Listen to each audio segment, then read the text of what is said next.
Kecelakaan maut melibatkan truk tangki Pertamina terjadi di Cibubur, Bekasi, Jawa Barat. Kini, polisi telah menetapkan 2 orang sebagai tersangka terkait kecelakaan menewaskan 10 orang itu.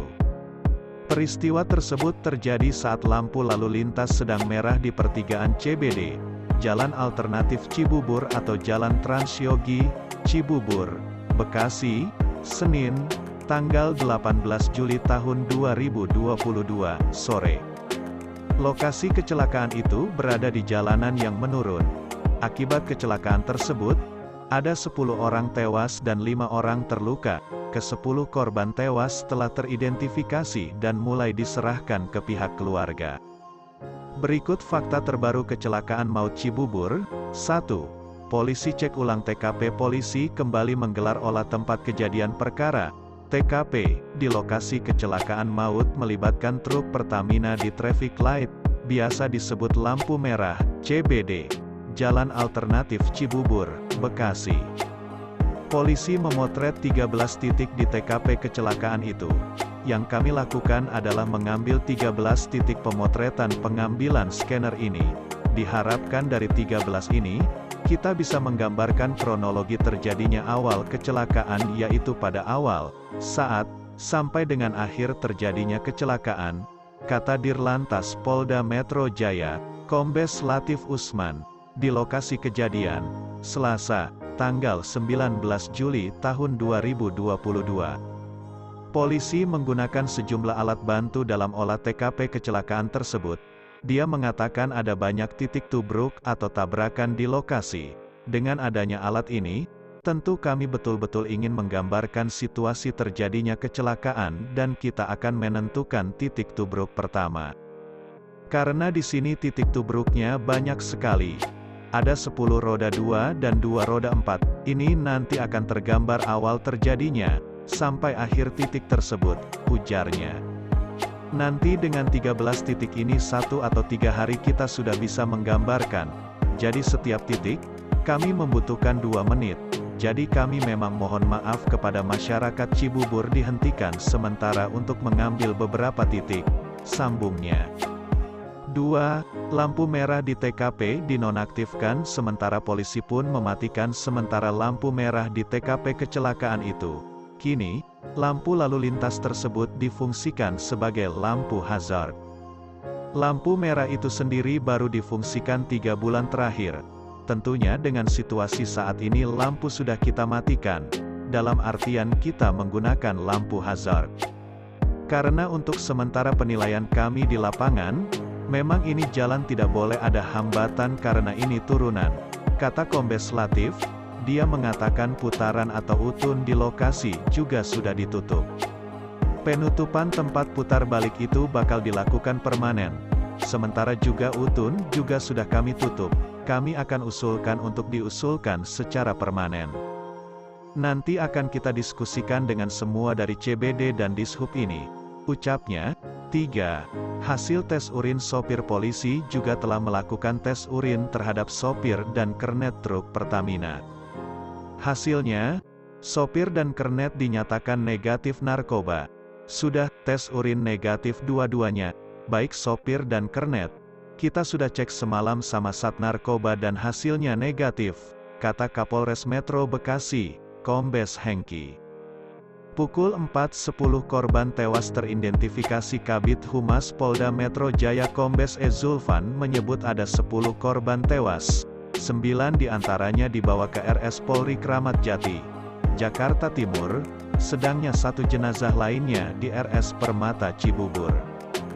Korban meninggal dunia saat ini 10 orang sudah teridentifikasi dan sudah terdata, kata Zulfan dalam keterangan tertulisnya kepada wartawan, Selasa, tanggal 19 Juli tahun 2022. Berikut ini data 10 korban tewas kecelakaan truk Pertamina di Cibubur City, 52 tahun, RS Permata Cibubur, warga Limus Pratama Regency, Cilengsi, Bogor. Suparno, 51 tahun, TNI AL, Komplek TNI AL Jonggol, Cilengsi. Priastini, 50 tahun, PNS TNI AL, Komplek TNI AL Jonggol, Cilengsi, Abdi Nur Cahyanto, 22 tahun, sopir ojol, warga Cilodong, Kalibaru, Depok.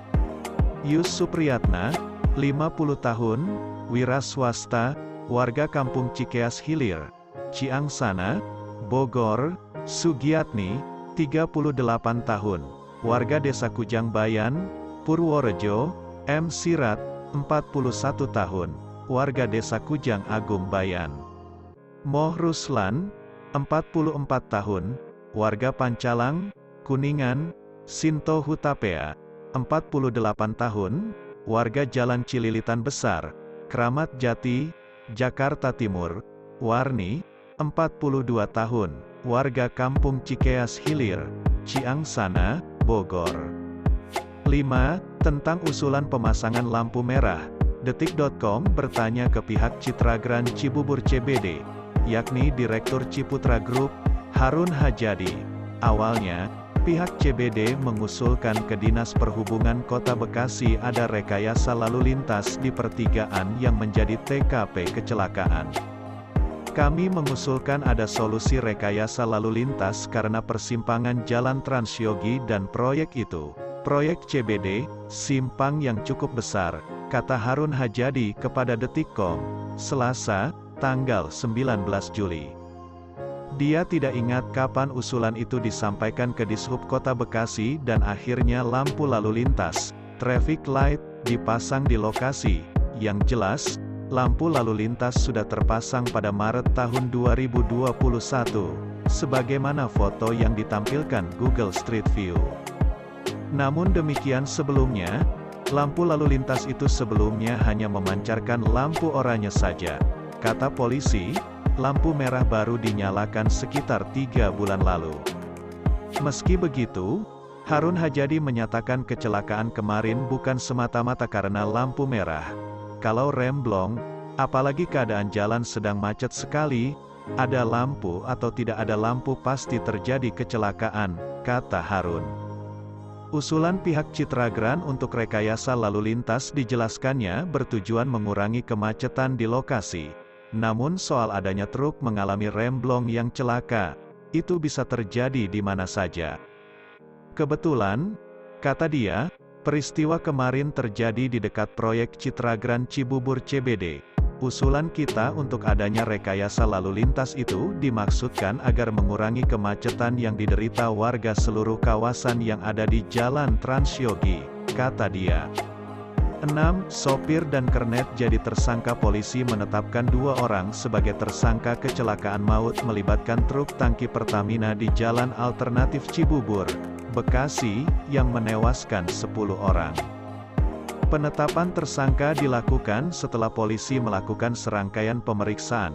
Penyidik Subdit Gakum Polda Metro Jaya dan Satlantas Polres Metro Bekasi Kota telah menetapkan 2 orang tersangka dalam kasus ini, kata Kabid Humas Polda Metro Jaya Kombes Endra Zulpan di Mapolda Metro Jaya, Jakarta, Selasa, tanggal 19 Juli tahun 2022. Zulpan mengatakan 2 tersangka dalam kasus itu adalah sopir dan kernet truk tangki Pertamina. Tersangka pertama inisial S, sopir truk tangki BBM, dan kedua inisial K. Ini merupakan kernet truk tangki BBM tersebut, jelas